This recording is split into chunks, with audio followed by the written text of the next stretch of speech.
श्री कृष्ण की बांसुरी का नाम सुनते ही मन में मधुर संगीत गूंज उठता है।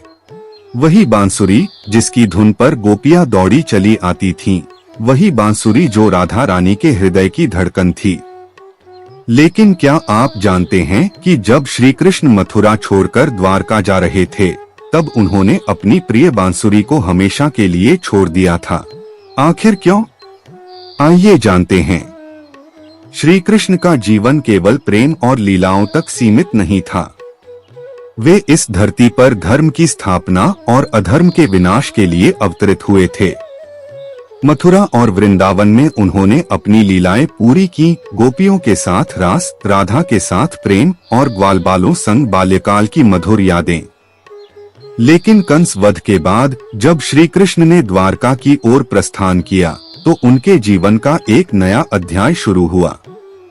कहा जाता है कि उस समय श्री कृष्ण ने महसूस किया कि वृंदावन की बांसुरी केवल राधा और गोपियों के लिए थी। अब जब वे उनसे दूर जा रहे हैं, तो इस बांसुरी का कोई अर्थ नहीं रह जाएगा। यह बांसुरी राधा से उनके प्रेम का प्रतीक थी और राधा से अलग होकर इसका अस्तित्व अधूरा था। कथाओं के अनुसार उन्होंने अपनी बांसुरी यमुना जी को समर्पित कर दी थी।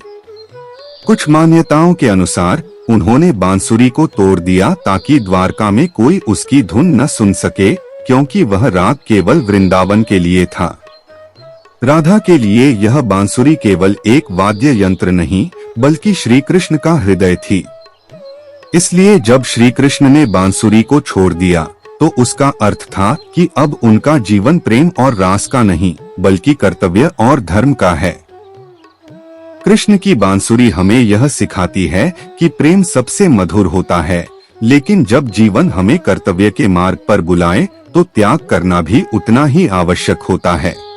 बांसुरी भले ही टूट गई हो, लेकिन उसकी मधुर ध्वनि आज भी हर भक्त के हृदय में गूंजती है। और यही है श्री कृष्ण प्रेम का अमर रहस्य।